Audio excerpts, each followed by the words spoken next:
Honestly, most people around me never ended up investing in Bitcoin. They just stood on the sidelines. And I fully understand that. Why didn't they buy? Because they saw it back when it was just 500,000 won. They saw it at 500,000 won, then 3 million won, then 5 million won. And now it's nearing 60 million won. How could anyone jump in at that price? Even I think that would be a tough decision. The psychological barrier is huge. So in fact, most of my peers completely missed the opportunity. One of them once asked me whether it would be a good idea to invest in a mining machine. Honestly, I wasn't sure. I mean, most of you probably realize that. How can anyone say for certain whether that's a good investment? But here's one thing I can say as a word of caution. If you're handing over a large sum of money just to receive small amounts back over time regularly, those kinds of systems should be approached with great caution, because there's a high chance you'll never get your original investment back. And I remember one of the early Bitcoin adopters. He was a board member at one of Korea's leading corporations. I won't mention his name here, out of respect for his privacy. Back when Bitcoin was around 1 million won, he went to the US, and he was persuaded by some key players there. He wasn't just anyone, he was a senior corporate executive. He made major investments in Bitcoin when the price was still in the 1 million won range. Later, sometime around 2017, he told me he had also invested in a mining operation. He shared this with me personally. At first, he was pleased with the steady income he was getting each month. But when I met him again 3 years later and asked how it all worked out, he told me that they never returned his principal. It wasn't necessarily a scam, but the problem was this. In these setups, you're buying the actual mining machines. But over time, those machines become obsolete. So they lose their value, they're no longer usable. It's like a hen that stops laying eggs. At least with a hen, once it stops laying, you can at least make chicken soup. But a Bitcoin mining machine, you can't make soup out of that. It's just a total loss. Even if you're given the machine, what could you possibly do with it? So just remember, Bitcoin and Ethereum mining rigs become obsolete very quickly. I heard Elon Musk made a comment about Dogecoin. He said Dogecoin is better for transactions. Why? Because Bitcoin's transaction volume is too low. Dogecoin, on the other hand, is inflationary. In other words, it's not deflationary, so it's actually smarter to spend it quickly. That's why, according to him, it leads to more active transactions. But here's a question you should ask yourself. Would you really want to hold money that constantly loses value? You end up spending it, and that's the key trait of fiat money. Since people are inclined to spend fiat money, inflation can make the economy appear more active. But the downside is that it drives asset prices to rise uncontrollably. People start playing the game smart. There was once this idealistic theory behind it all, and that ideal never quite disappeared. People kept experimenting based on that idea. I'm not sure how much Dogecoin was part of that vision, but even Zuckerberg, around 2015 or 2016, partnered with Dogecoin. That's a piece of news not many people know. At the time, there were many apps on Facebook that offered coins instead of likes. Various vendors tried it, but Zuckerberg isn't exactly a fan of Bitcoin. Probably because of his grudge against the Winklevoss twins. So at one point, Facebook rejected Bitcoin-based apps but allowed Dogecoin-based ones. Was that 2016? Or maybe 2015? It was quite early on. So Dogecoin started out more like a joke. People thought it would never really gain value. It had that sort of idealistic, almost romantic flair to it. Romanticism, really. It fits well with a kind of romantic view of money. It seems to give off this down-to-earth, people-friendly vibe. So maybe Elon Musk, though I don't know his exact intent, may have chosen Dogecoin as a tool or a kind of partner for that reason. That's the thought I had when I saw the news. It made me think maybe he's focused on transaction utility, not long-term value. And that was the claim. But nearly all of those experiments failed. And of course they did, because Bitcoin passed $1, then $10, $100, $1,000, and kept going. Not because people were using it a lot, but because it offered something fiat money couldn't, the belief that its value would rise. That belief is what drove its price upward. So if you're asked to invest in a coin that keeps losing value, well then how is that any different from fiat money? Still, I get why it appeals to romantic sensibilities, because it hints at wealth redistribution.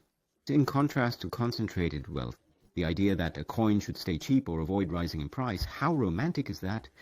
But the world, unfortunately, is not a romantic place. Over the past year, I feel like I've shared so many thoughts with you. We touched on a wide range of topics, but what do you think is the most important? Electricity? CBDCs, maybe? Not quite. Whenever I talk to you about Bitcoin, I always say if you understand this one thing, you understand Bitcoin. And that is finality of settlement. It all comes back to that concept, finality of payment.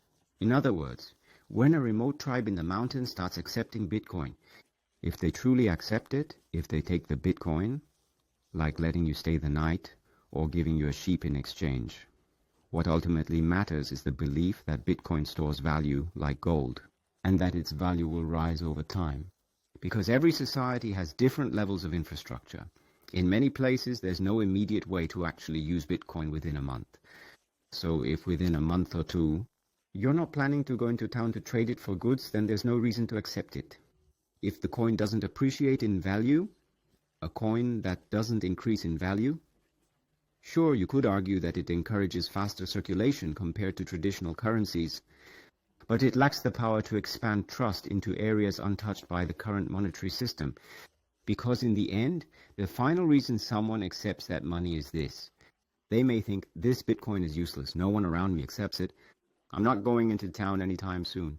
I only go there once every 6 months. If I'm not going for 6 months, why would I accept this?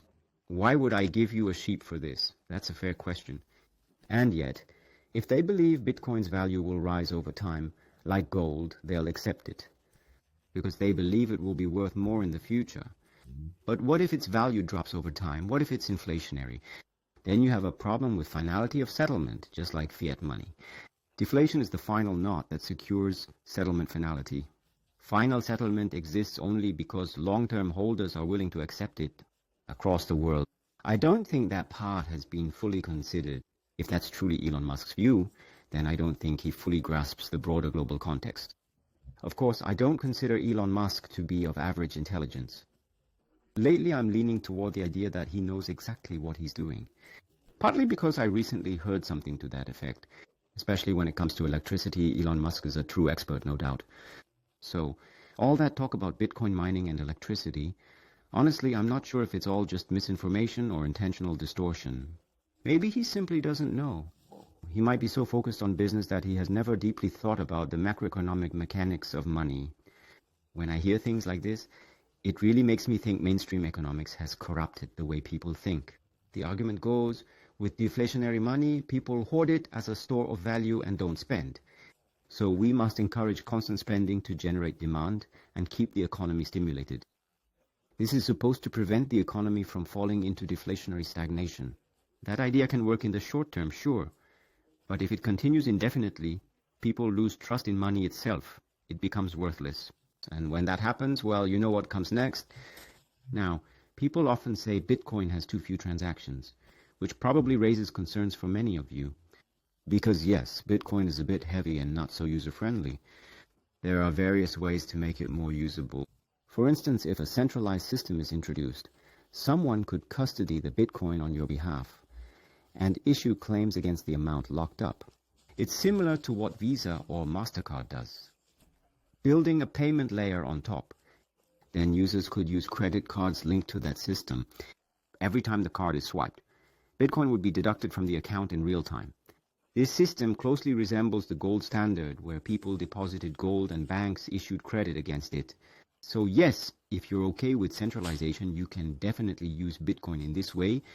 But the question is, without centralization, can Bitcoin really be used in everyday life? Since 2016, there's been global discussion around exactly this point. Most of the articles and innovations from that period are centered around the Lightning Network. The Lightning Network, at least in theory, lets you use Bitcoin with near zero transaction fees. It doesn't rely on centralized systems. That's why the Lightning Network is so important. It's a topic of intense academic debate, so we need to keep watching how it develops. Recently, and I'll show this on the screen, the total amount of Bitcoin locked into the Lightning Network has been increasing. The number of Lightning channels has also been growing steadily. So the Lightning Network is, even amidst all of this, part of the ever-growing Bitcoin ecosystem. It's an ecosystem tightly integrated with Bitcoin itself. That's why it deserves attention, especially if you're a long-term Bitcoin holder. You should be following Lightning Network news closely. Here's how you can think about the Lightning Network. This explanation isn't for blockchain experts or students studying crypto. It's for the general public, for people trying to understand Bitcoin. Think of the Lightning Network like a banking system. Let's say you use Bank A, and someone you know uses Bank B. The banks don't actually move money back and forth in real time. Lightning works in a similar way. Sometimes you send money to someone using Bank B, and other times someone using Bank B sends money to you. So the money doesn't have to move between banks each time. It's all settled at once, in a batch, later on, right? That's basically how the Lightning Network works.